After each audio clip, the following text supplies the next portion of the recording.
Presiden Prabowo Subianto menghadiri rapat koordinasi nasional pemerintah pusat dan daerah di Sentul, Bogor, Jawa Barat. Presiden Prabowo Subianto menghadiri rapat koordinasi pemerintah pusat dan daerah tahun 2026. 4.487 peserta yang hadir terdiri dari pimpinan kementerian dan lembaga, gubernur, bupati, wali kota, dan pimpinan DPRD. Rapat Koordinasi Nasional Pemerintah Pusat dan Daerah 2026 digelar untuk percepatan implementasi program prioritas Presiden Prabowo Subianto melalui sinergi pusat dan daerah. Tingkat ke para Panglima Kodam. Dalam Rakornas, Presiden memperingatkan mantan jajaran petinggi BUMN segera dipanggil Kejaksaan Agung, terutama bagi mereka yang tidak mengelola dengan baik perusahaan plat merah itu. Presiden sebelumnya mengungkapkan dirinya telah berhasil menyatukan seluruh aset BUMN di 1.000 lebih perusahaan senilai lebih dari $1 triliun melalui Danantara. Karena pengelolaan aset BUMN selama ini terpecah, Presiden memastikan akan minta tanggung jawab para mantan petinggi BUMN yang tidak mampu mengelola perusahaan negara dengan baik. Sedang mempelajari MBG kita sendiri. Saudara-saudara, artinya terpecah-pecah dalam 1040 perusahaan. Bayangkan nggak? Siapa yang bisa manage 1.000 perusahaan? Ini akal-akalan. Saya katakan, pimpinan-pimpinan BUMN yang dulu harus bertanggung jawab. Jangan enak-enak kau, siap-siap kau dipanggil kejaksaan.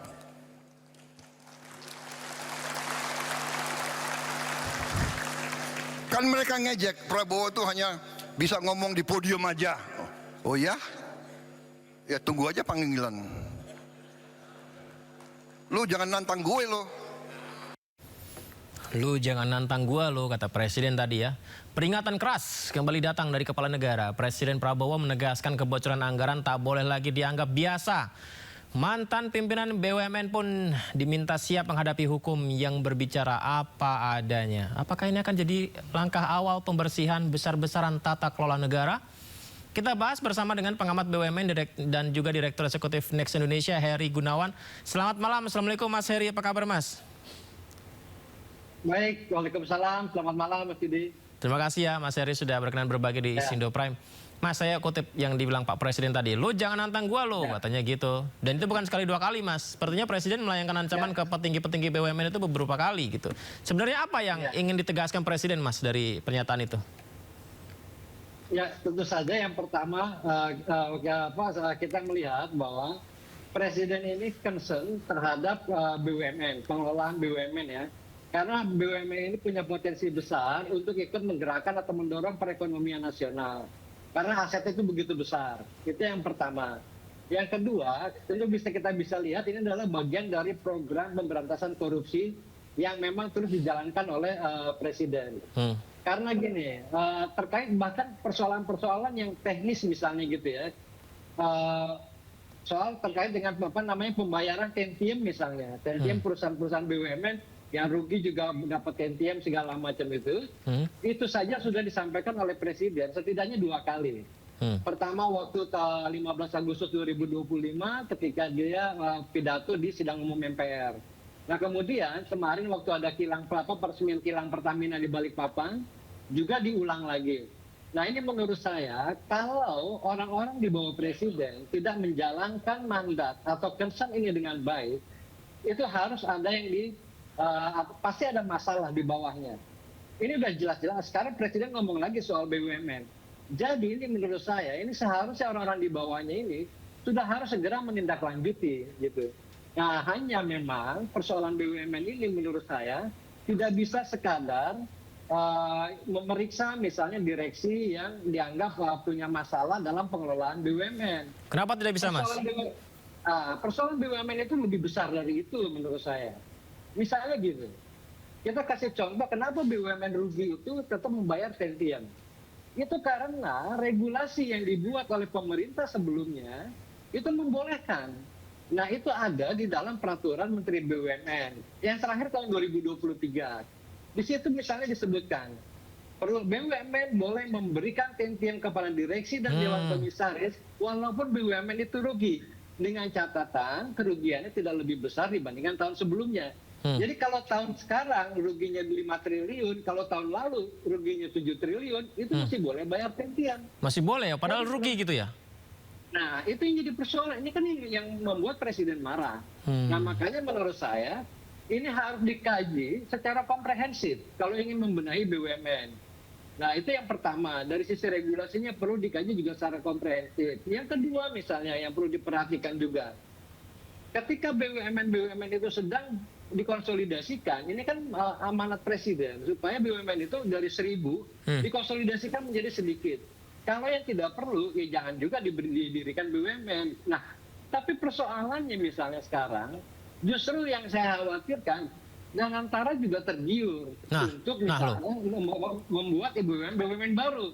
Contoh BUMN baru misalnya, di bidang perkebunan ada Agrina. Sekarang di bidang pertambangan itu dalam rangka ingin mengelola aset tambang yang memang izinnya dicabut. Misalnya kan baru aja dibentuk Perminas. Nanti akan berbenturan lagi dengan Main ID, berbenturan dengan Vale, dengan Freeport, kemudian dengan Antam. Nah, ini juga maksud saya bawahannya Presiden ini harus menangkap pesan ini dengan jelas. Nah, kemudian itu juga dijalankan dengan baik gitu ya. Maaf saya potong dulu Mas. Berarti ada yang dibentuk oleh Danantara BUMN baru yang bisa saja beririsan dengan BUMN yang sudah ada begitu? Bukan hanya beririsan, memang bertabrakan. Memang bertabrakan? Waduh. Loh iya, sekarang Perminas misalnya baru dibentuk. Ini kan akan bertabrakan dengan Antam. Perminas akan garap tambang emas. Sekarang Antam garap tambang emas. Tambang emas? Iya, Antam kan bisnisnya emas. Vale. Vale kan sudah jadi BUMN di bawah Main ID, juga bisnisnya juga banyak emas. Kemudian juga ada Freeport. Nah, terus mau ngapain? Ini kan membuat pengelolaan BUMN menjadi tidak efisien. Kenapa tidak efisien? Kalau ada BUMN baru yang dibentuk, itu kan perlu tambahan modal baru, SDM baru. Nah sekarang, kalau yang garap dari sudah ada, kita ambil contoh aja lah ya. Misalnya yang garap itu adalah Freeport atau misalkan PT Antam. Kan nggak perlu beli peralatan baru. Kita mengerahkan sumber daya yang sudah ada. Yang kalau kita lihat, kita kayak saya nggak mengerti betul bagaimana bisnis pertambangan detailnya. Tapi kira-kira kasarnya gini, kalau butuh beko, kalau butuh kendaraan, kan sudah ada semua di Antam. Misalnya itu, atau di Freeport. Kenapa mesti bikin BUMN baru? Bikin baru gitu. Ini menurut saya itu satu hal lah. Itu juga yang harus. Iya. Ini menurut saya agak menyimpang dari misalnya gitu ya, apa yang diinginkan oleh Presiden bagaimana BUMN itu dikelola secara efisien. Dan kemudian dikelola juga secara bersih. Nah, di dalam tadi kalau Presiden ingin mendorong proses hukum terhadap BUMN, saya sepakat diperiksa lagi BUMN yang sudah sebelumnya. Tapi selama ini yang kita khawatirkan adalah satu, pemeriksaannya itu hanya berhenti sampai pada direksi. Direksi Padahal, saja? Iya, seharusnya kan komisarisnya juga diperiksa loh. Bagaimana komisaris menjalankan fungsinya sebagai pengawas dan pemberi nasihat kepada direksi. Nah ini selama ini komisarisnya lolos. Nah yang kedua juga aparat penegak hukum menurut saya harus memilih persoalannya juga dengan cermat. Misalnya gini, jangan sampai persoalan aksi korporasi BUMN yang betul-betul murni bisnis itu kemudian dijadikan kasus hukum. Nanti kasihan yang repot Presiden lagi. Misalnya dia harus mengeluarkan istilahnya ya rehabilitasi lah, misalnya segala dengan kekuasaannya sebagai kepala negara. Ya, itu nanti yang mencacat, yang rusak itu, yang orang jadi kritik, itu kan akhirnya jadi Presiden. Jadi seolah-olah memberikan pengampunan itu dengan mudah. Nah ini kan seharusnya dimulai dari aparat penegak hukum yang cermat memilih kasusnya. Mana yang ada potensi pelanggaran, itu yang ditelusuri. Jangan aksi korporasi yang kemudian betul-betul aksi korporasi itu yang disasar gitu loh. Nah itu juga banyak hal yang memang masih perlu diperhatikan. Tapi semangatnya menurut saya ya ini memang harus dijalankan menurut saya. Negara harus diselamatkan gitu. Tapi kalau kita bicara Danantara kan ada Mungkin 1040 BUMN di Indonesia ya Mas ya. Bagaimana ya Danantara harus membereskan agar tidak tumpang tindih pengelolaan, padahal tadi Anda barusan bilang ada BUMN baru yang bertabrakan. Ya, ya. Kalau menurut saya sih, saya cara berpikirnya simpel aja. BUMN itu hadir, satu, kita buat aja kriterianya. BUMN itu satu yang menjadi mandat undang-undang. Yang menjadi mandat undang-undang itu terutama misalkan ketahanan energi, ketahanan pangan, dan segala hal yang berurusan dengan kesejahteraan masyarakat banyak. Itu dengan demikian BUMN yang wajib ada. Satu hal. Kedua adalah BUMN yang mendukung program-program strategis pemerintah. Baik, Mas Heri masih bersama kami? Aduh, agak terputus sepertinya ya. Baik, tadi beberapa hal yang disampaikan menarik ya pemirsa ya. Bagaimana pengelolaan BUMN di Indonesia akan lebih efektif apabila ada BUMN justru yang baru dibentuk dengan fungsi atau sesi mode usaha yang serupa atau sama. Dan ini menjadi satu hal yang dikritisi juga. Dan menarik dengan pernyataan Presiden Prabowo Subianto, saya kutip sedikit pemirsa ya. Ini adalah pidato yang disampaikan Presiden Prabowo Subianto di hadapan seluruh pejabat daerah mengenai BUMN yang terpecah dalam 1040 perusahaan, bisa di-manage 1000 perusahaan dan satu dalam Danantara. Baik, masih bersama kami Mas? Ya. Tadi sempat terputus ya Mas Heri ya. Gimana Mas Heri, sesimpel apa begitu untuk membuat efektivitas supaya tidak tumpang tindih pengelolaan BUMN ini? Nah ini seharusnya Danantara itu punya peta jalan ya, peta jalan bagaimana dia mengonsolidasikan BUMN. Yang pertama, BUMN yang perlu dipertahankan misalkan yang kita butuhkan, itu adalah BUMN yang menjadi mandat undang-undang. Misalnya di bidang ketahanan energi, ketahanan pangan, segala macam dan lain-lain yang terkait dengan kebutuhan hajat hidup orang banyak. Yang kedua adalah BUMN yang strategis sifatnya. Strategisnya ukurannya apa? Dia mendukung program-program prioritas pemerintah. Nah, di luar itu yang memang tidak diperlukan, ya biarkan swasta yang berkembang. Sebagai contoh ya, bagaimana BUMN kita misalnya gitu ya, bahkan ini pernah diungkap sendiri oleh Kementerian BUMN pada waktu itu. Di banyak BUMN itu rata-rata ada beberapa BUMN itu punya bisnis air minum dalam kemasan. Nah, kalau menurut saya kan ini konyol. Misalnya gini ya, BUMN yang tidak relevan dengan air minum dengan kemasan. Saya punya produk sendiri gitu. Misalnya, tiba-tiba punya bisnis air minum dengan dalam kemasan. Maksudnya kenapa tidak memanfaatkan BUMN yang bisa memproduksi itu sendiri? Persis, itu yang pertama. Yang kedua misalnya di perhotelan. Apa sih fungsinya kita punya BUMN perhotelan? Gitu. Nah, karena gini, ya selama ini toh udah BUMN dengan 1000 kayak begitu, faktanya Bank Indonesia mencatat 86% investasi di Indonesia itu lebih banyak adalah investasi dari pihak swasta. Investasi publik, nah investasi publik dalam hal ini adalah pemerintah maupun BUMN itu hanya 14%. 14%? Jadi jangan swasta ya, ini selama ini kita banyak dihidupi oleh swasta.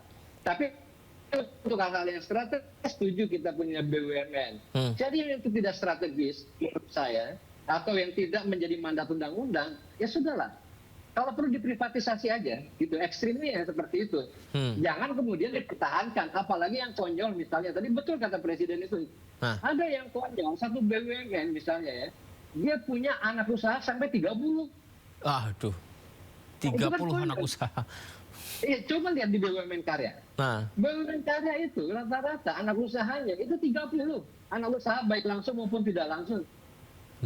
Apa? Urgensinya apa gitu ya? Dia bikin anak usaha yang begitu banyak. Nah, jadi menurut saya memang ini bukan hanya persoalan hukum yang harus disegerakan, tapi yang perlu disegerakan itu adalah bagaimana Presiden atau pemerintah mengevaluasi kondisi BUMN dari secara keseluruhan. Kalau perlu ada regulasi-regulasinya juga yang perlu kemudian kalau memang perlu dibatalkan ya dibatalkan gitu. Seperti tadi BUMN rugi boleh membayar dividen, itu batalkan aja karena nggak bisa dibatalkan oleh surat edaran Danantara. Dan surat edaran Danantara posisinya ada di bawah. Dia tidak boleh bertentangan dengan produk hukum yang ada di atas ya. ya tentu peraturan menteri jauh lebih kuat dibandingkan surat edaran tentara. Jadi menurut saya itu harus begitu. Jadi harus dimulai dengan bagaimana dievaluasi secara menyeluruh gitu. Ngomong-ngomong soal evaluasi Mas Heri, berarti yang disampaikan Pak Presiden tadi benar nih, berarti harus siap-siap dipanggil kejaksaan, begitu Mas Heri? Ya harus begitu, dan saya mau nambahin, jangan hanya direksinya, tapi kalau bisa Dewan Komisarisnya. Ya, karena dia yang menyetujui, RKAP dia yang menyetujui. Gitu kan. Kemudian aksi strategi perseroan itu semuanya juga disetujui oleh Dewan Komisaris, dan Dewan Komisaris secara reguler bikin rapat gabungan dengan direksi, dan dia mengawasi, tugasnya adalah mengawasi kalau bisa terjadi penyimpangan yang bertahun-tahun, lalu apa yang diawasi sama dia. Gitu. Nah selama ini memang selalu lolos tuh Dewan Komisarisnya. Nah itu makanya kalau mau diperiksa oleh aparat penegak hukum, jangan berhenti sampai pada direksi, tapi juga pada Dewan Komisaris yang memberikan persetujuan. Baik, sebenarnya kalau kita lihat zoom out ya, di Republik ini itu sumber daya alam luar biasa, seharusnya tidak ada alasan BUMN kita sejahtera ya Mas Heri ya. Betul, iya. Baik, Benar. Mas Heri, makasih banyak ya Mas ya. Izin nanti kita bisa dialog kembali ya Mas ya. Terima kasih banyak Mas. Selamat malam. Ya, terima kasih, selamat malam. Terima kasih. Pemirsa, informasi berikutnya ini masih saat rakor pemerintahan pusat dan daerah. Di rakor tersebut Presiden Prabowo Subianto juga melontarkan tantangan terbuka kepada pihak-pihak yang tidak menyukai pemimpinannya untuk bertarung di 2029. Presiden Prabowo juga menyinggung adanya kelompok tertentu termasuk antek-antek asing yang sengaja memancing situasi panas melalui demonstrasi yang ricuh. Saudara tidak suka dengan 2-3 orang, jangan merusak seluruh bangsa. Kalau tidak suka sama Prabowo, silahkan. 2029 bertarung. Iya kan?